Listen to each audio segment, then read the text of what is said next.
చివరిగా సార్ మీరు ఈ మధ్య నిన్న కూడా ఒక ఉత్తరం మొన్న 2 days బ్యాక్ ఉత్తరం రాసినాడు. అవును. దాంట్లో మీరు ఏంటంటే 80% ఈ అదర్ క్యాస్ట్ మొత్తం ఉన్నారు. బీసీలు, ఎస్సీలు, ఎస్టీలు, మైనారిటీస్ అన్నీ కలిపి ఉన్నారు.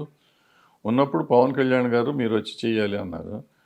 నా క్వశ్చన్ ఏంటంటే పవన్ కళ్యాణ్ గారు అనే ఆయన లీడ్ చేయాల్సిన అవసరం అయితే ఉంది. ఎందుకంటే ఎవరు కొత్త నాయకుడు, ఆయన విపరీతమైన మాస్ ఫాలోయింగ్ ఉన్న నాయకుడు, డెఫినెట్గా నా సినిమా ఆర్టిస్ట్గా కానీ ఇదిగా కానీ ఉంది, ఆయన అవసరం ఉంది.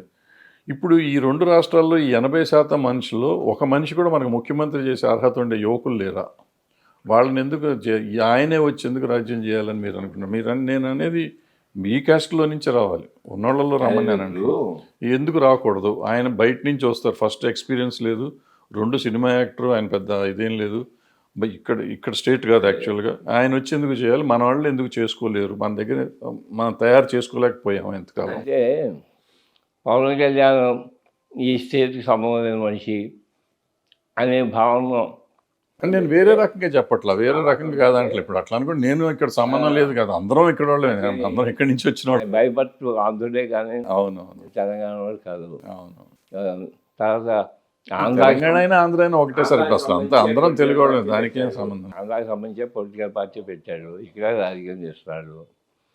అది మొట్టమొదటి నుంచి కూడా ఆయనకి సపోర్ట్ చేసేవాళ్ళంతా కూడా ఎక్కువగా బడుగు బలహీన వర్గాలు. అవును, దాంట్లో కాపులు ఉన్నారు, మిగతా కులాలు కూడా ఉన్నాయి. జైల్లో నేను చెప్పాను కదా, బడుగు బలహీన వర్గాలకి ఎప్పుడు వెనకబడి ఉన్నారు. వాళ్ళు యాచించే స్థితి నుంచి శాసించే స్థితికి వస్తే తప్పితే వాళ్ళ యొక్క సంక్షేమం జరగదు. కాబట్టి వాళ్ళ చేతిలో రాజ్యాధికారం రావాలనేసి ఒక సిద్ధాంతం ఒకటి ఉంది దీంట్లో. ఆ సిద్ధాంతాన్ని కాదంట, ఆ సిద్ధాంతం ప్రకారంగా ఈయనే చేయడం లేదు. ముఖ్యం అదే నేను అడుగుతాను. ఎస్సీలో కానీ బీసీలో కానీ ఎవరైనా సరే ఎఫిషియెంట్ పీపుల్ ఉంటే చేయొచ్చు. ఎఫిషియన్సీ కాదు ఇక్కడ కావాల్సింది, ఒక రాజకీయ పార్టీని నడపగల పరిస్థితులు కూడా కావాలి. ఒక రాజకీయ పార్టీ పెట్టి నేనున్నాను అంటూ ముందుకు వచ్చిన వ్యక్తి పవన్ కళ్యాణ్. కాబట్టి అతను బడుగు బలహీన వర్గాలందరికీ రిప్రజెంట్ చేస్తున్నారంటే చెయ్యాలనేటువంటిది ఒక సిద్ధాంతం ఉంది ఇక్కడ. కాబట్టి ఆ రూపంగా విన్నప్పుడు బడుగు బలహీన వర్గాలకు నాయకుడు ఎవరు అంటే చివరికి పవన్ కళ్యాణ్ తప్పితే ప్రస్తుతం ఇంకొకటి లేడు. అయితే ఈ మధ్య స్టేట్మెంట్ ఇచ్చాడు. భీమవరంలో బీసీల సంబంధించిన ఒక మీటింగ్ పెట్టాడు.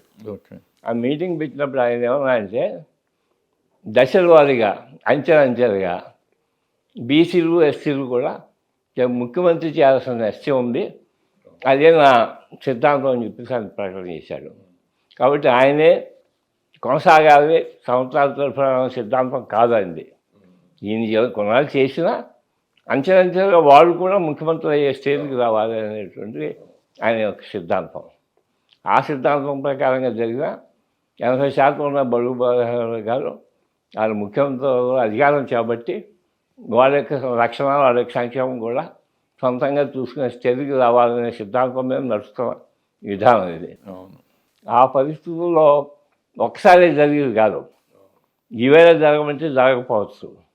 నిజంగా మాట్లాడుకోవాలంటే ఈవేళ జనసేన కానీ తెలుగుదేశం కానీ ఒంటరిగా వెళ్తే 2 పార్టీలు కూడా నెగ్గే అవకాశం లేదు ఇక్కడ. ఈ స్టేట్లో ఉన్న పరిస్థితి చెప్తున్నా. అందుకని కలిసి వెళ్తున్నాయి. కలిసి వెళ్తున్నప్పుడు అనుభవం తక్కువే ఎవరికి, పవన్ కళ్యాణ్కి. అందుకనే ఆయన కూడా చంద్రబాబుని ముందెట్టుకునే వెళ్తున్నాడు, కానీ ఆయన ఏమి ఈయన ముందు ఉండాలని సిద్ధాంతం మీద పవన్ కళ్యాణ్ వెళ్ళట్లేదు.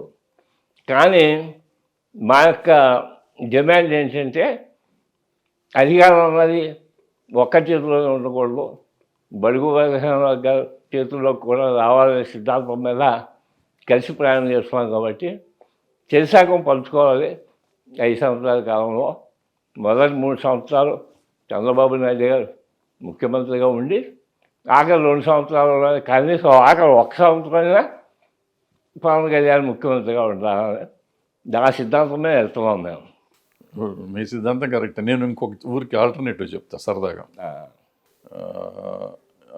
ఇప్పుడు కలిసి ప్రయాణం చేస్తున్నారు. చంద్రబాబు నాయుడు గారు ఈ ఒకవేళ చేస్తే ఈ 5 ఏళ్ళు నెక్స్ట్ ఇంకా ఆయన వయసు డెఫినెట్గా అయిపోతుంది, మళ్ళీ ఉండలేరు. ఈయన ఎట్టాగో ఈ 10 సంవత్సరాలు త్యాగం చేశాడు. పవన్ కళ్యాణ్ గారు అసలు మొదటి నుంచే వచ్చి ఉంటే అసలు ఈ పాటికి ఆయన ఆటోమేటిక్గా సింగిల్గానే ముఖ్యమంత్రి అయ్యారు. అవును. ఆయన ఎందుకు వదిలిపెట్టారో అవన్నీ మనకి సంబంధం లేదు. ఇప్పుడు దాని గురించి మాట్లాడాక ఈ 5 ఏళ్ళు చంద్రబాబు నాయుడు గారిని ఉండించి నెక్స్ట్ వచ్చేది కూడా కలిసే చేస్తాం, నెక్స్ట్ 5 years నన్ను అదే ఈయన చెప్పిన ముఖ్యమంత్రి ఆయన్నే ముఖ్యమంత్రి చేయొచ్చు కదా, చేస్తే ఈయన నష్టం ఏంటి, అట్లా ఎందుకు జరగకూడదు? నష్టం లేదు, కానీ పవన్ కళ్యాణ్ ముఖ్యమంత్రి అవ్వాలనే డిమాండ్ జన సైనికుల్లో ఉంది, చాలా మందిలో ఉంది, మెజారిటీ ఉంది. రేపు ఈ కూటమి కలిసినంత మొత్తాన్ని నెగ్గేస్తారని గ్యారెంటీ లేదు. 7 ఓట్లు వాళ్ళకి, వాళ్ళ ఓట్లు వీళ్ళకి ట్రాన్స్ఫర్ అవ్వాలి. అవ్వాలంటే ట్రాన్స్ఫర్ అవ్వాలంటే 2 పార్టీల కార్యకర్తలు వాళ్ళు సంతృప్తి చెందాలి, అప్పుడే ట్రాన్స్ఫర్ అవుతాయి ఓట్లు. ఏదో చంద్రబాబే ముఖ్యమంత్రి అన్నారనుకోండి, రేపు జనసేన ఓట్లు తెలుగుదేశానికి ట్రాన్స్ఫర్ అవుతాయని గ్యారెంటీ లేదు. పవన్ కళ్యాణ్ ముఖ్యమంత్రి అన్నారనుకోండి, అలాగే తెలుగుదేశం ఓట్లు జనసేనకు ట్రాన్స్ఫర్ అవుతాయని గ్యారెంటీ లేదు. అందుకని ఈ కూటమి విజయం సాధించాలంటే జాయింట్గా 2 సంతృప్తి చెందినప్పుడే ఇది నెగ్గడానికి అవకాశం ఉంటుంది.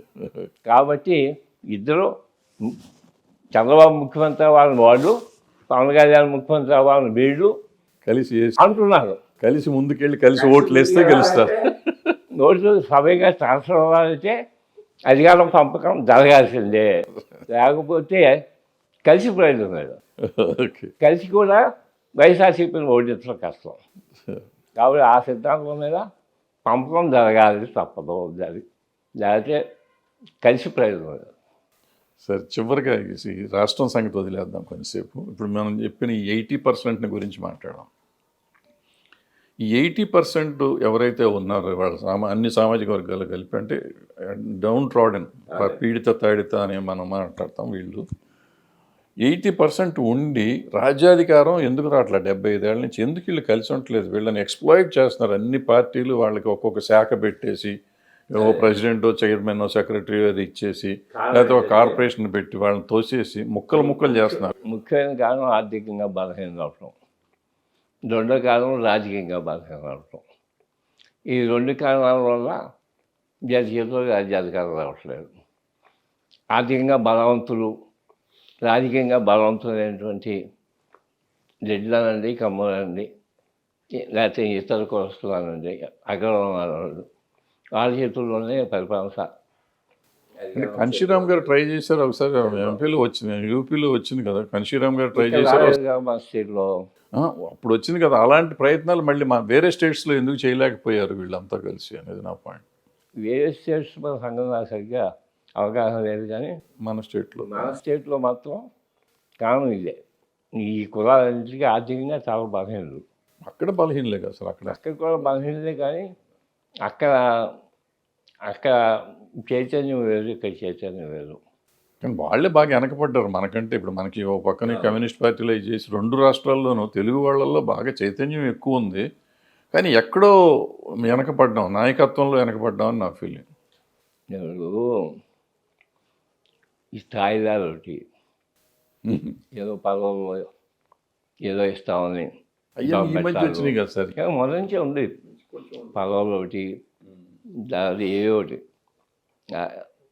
ఇతర పదవులు ఒకటి, మంచి పదవులు అండి, లేకపోతే ఇంకో పదవులు అని ఏవో కార్యక్రమం యువతోపడం, ఆ రకంగా వాళ్ళు ఉపయోగించుకో. ఓట్ బ్యాంక్ పాలిటిక్స్ అంతేగాని జైల్లో ఇంకోటి వేస్తే నాయకత్వం ఒకటి సరిగ్గా డెవలప్ కాలేదు.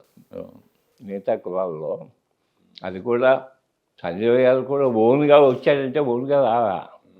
ఆ రోజు కాంగ్రెస్ పార్టీకి ఉన్న బలం కొద్దిగా ఆయన నామినేట్ చేశారు చీఫ్ మినిస్టర్గా, కారణంగా కొన్ని సంవత్సరాలు ఉండగలిగాడు.